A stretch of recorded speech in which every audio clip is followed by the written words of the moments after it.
Polisi ya Rwengo eyibembirwe OC Julius Musazi eyimukiremu okujuna omuriro ogubeire gwakwasire oburaro bw'abeegi ababojo konka abateganisibwe ekizibu ky'okufunda okw'oburaro obo ahabw'okuba abakuru b'eishomereri tibarakuratire ebiragiro eby'ebyobwegyese bagezaho okwata amadirisa babase kuyamba ebintu by'abeegi obutahiira omu muriro konka amadirisa bakagateekamu emiti ehimbwa ekyabaremesa ebintu okubijuna ekikyayigiita ahishomereri obutaba n'obwoma kiriza omuriro obwo oburukuguraza nobuzaku ba kamera ezirukuketa kandi aho kuri polisi etareta amaizi gayo ebyombeko byona byanu bibasa kucwekerera ebikubyagwa omu matu g'abazaire ku omuriro gwakwata eishomero bayimukiramu okwenda kujuna abaana babo kandi tariho mweji ayateganisibwa omuriro ogwo batyo basima polisi okwimukiramu omubwira okujuna abaana babo n'eishomereri amawulire g'omuliro guno tugafunye dakika nga 3 emabegako netutegeezebwa era netujja tutuukirire tulabe abayizi bali batya abayizi baffe twatulako baganda baffe tulinako bato baffe ng'omukulembeze mu kitundu kino okusakula amazzi zitweddewo mangu okujja wabadde enjagenda naye nsanze abatuuze bannange ng'omuliro ogusinga guzikiziddwa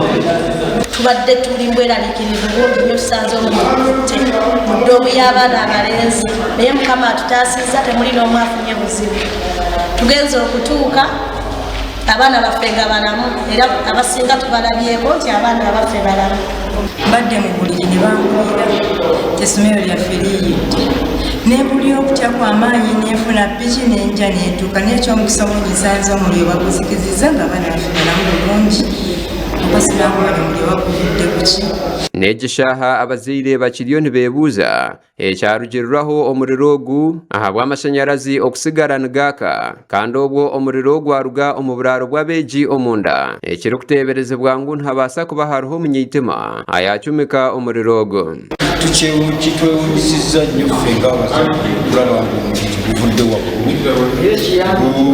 guli mu dduumu emweri wamu n'eno eya wakati naye nga omukugambaho n'omugambirizi wa polisi ya Masaka n'emyanya egyetoroire twaha Kasirye yatugira ngu polisi yatandikire kusheruriza aha burugo bw'omuriro ogu ogukwasire oburaro bw'abeegi polisi yaffe Nzinyamoto saako n'eno yaffe endala abali mu kunoonyereza ku kyekivuddeko omuliro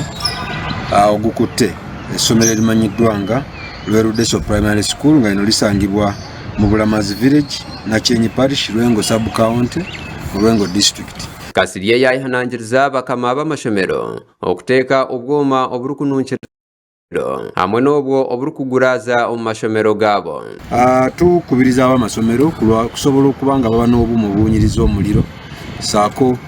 n'obumu obuzikiza omuliro nga buwerako. Gashakwa Bashiru Kalema aha bwa Tayari West.